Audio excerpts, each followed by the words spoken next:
Imagine a world where the written word is spreading across parchment, clay, and stone, where empires are built on administration, trade, and law it for millions of people. The very act of reading, seeing, and navigating daily life is blurred. Before the invention of spectacles in the late 13th century, poor eyesight was not just an inconvenience. It could be a barrier to survival, authority, and wisdom. This is the untold story of how humanity lived, adapted, and endured in a world without glasses. For as long as humans have existed, so too has the struggle with vision. Archaeological evidence from prehistoric burials reveals individuals with skeletal signs of eye disease, cataracts, infections, even damage from trauma. In oral societies, those with failing sight would rely on memory and storytelling, using sound and touch to compensate. Vision was important for hunting, farming, and craft, but in smaller bands. The community often carried those who could not see well.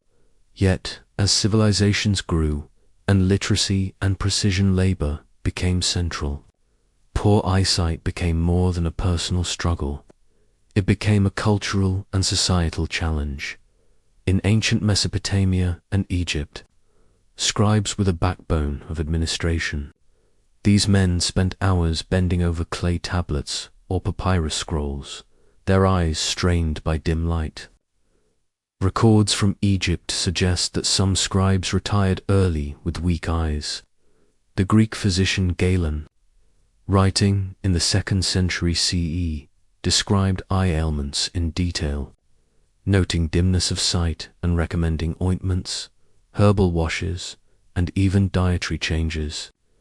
None of these could truly correct vision, but they reveal a desperate search for remedies. In fact, the very word myopia comes from ancient Greek, meaning to close the eyes, because sufferers squinted to focus. Cultural imagination often turned poor eyesight into a symbol. The blind prophet Tiresias in Greek mythology, or Homer himself, said by tradition to be blind, represented the paradox of sightlessness, giving deeper vision. In Rome, Pliny the Elder described people holding objects close to their face, an early observation of nearsightedness. For those wealthy enough, magnifying crystals were prized. The philosopher Seneca reportedly read through a glass globe of water, enlarging the letters of his manuscripts. By the 9th century in the Arab world, scholars like Ibn al-Haytham, father of optics, experimented with lenses, laying the groundwork for future invention. Yet most people lived without aid. Farmers, artisans, and soldiers who lost their sight with age simply adapted. Weaving looms, pottery, and carpentry could be done by touch, but the loss of sharp sight reduced accuracy. Many elders, revered for wisdom, shifted from physical labor to advisory roles in family or village life. The community absorbed their limitations, assigning tasks suited to diminished sight. In medieval Europe, monasteries became crucibles of vision struggle.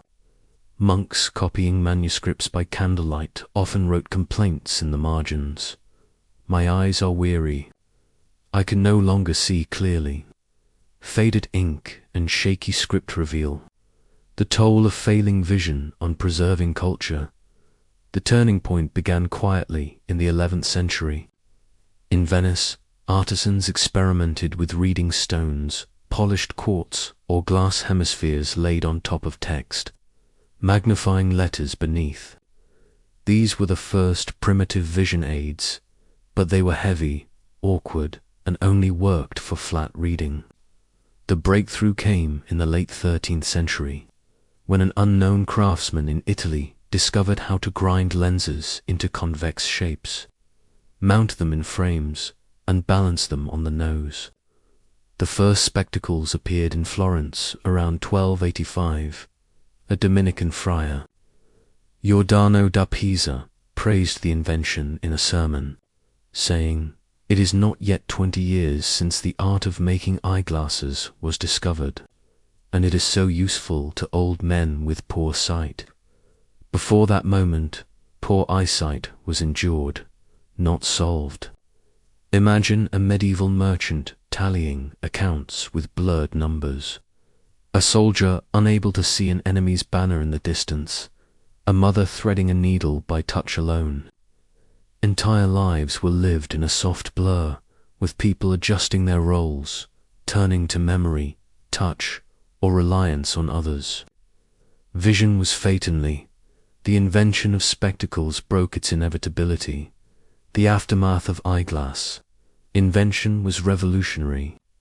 Scholars who might have retired early could now read and write into old age. Gutenberg's printing press in the 15th century, paired with eyeglasses, meant literacy was not just preserved, but extended. Europe's intellectual explosion, the Renaissance, the Reformation, the scientific revolution, was in part fueled by clear vision granted to aging scholars and priests. The invention of concave lenses in the 16th century finally aided the nearsighted, allowing students and soldiers to see far into the distance. In a way, glasses gave humanity new eyes, but the long legacy of poor eyesight before glasses left deep cultural marks. Blindness and weak vision shaped myth, poetry, and social structure. It taught societies to revere the wisdom of the elderly, even when their physical powers waned. It forced communities to adapt labor roles and reinforced oral traditions where writing faltered. It also inspired the earliest scientific curiosity into how the human body worked and how sight could be bent, magnified, or restored. Today, we take vision correction for granted. Contact lenses, laser surgery, and cheap mass-produced glasses have transformed millions of lives. But behind every pair of spectacles lies a forgotten history of blurred manuscripts, squinting scholars, and elders guided by hand through their villages. The struggle with sight before glasses reminds us how fragile human ability can be, and how ingenuity can shift the course of civilization. And so, as we close this chapter of history, consider this: the next time you slip on a pair of glasses, you are carrying the legacy of centuries of blurred eyes, whispered myths of blind prophets, and the slow, patient grind of glassmakers in medieval Italy. It is a reminder that even the smallest invention can change not only how we see the world, but how the world sees itself. This episode was created with great care and research to bring history closer to you. If you value this kind of storytelling, consider supporting the work that makes it possible. So together, we can keep the past alive with clarity and vision.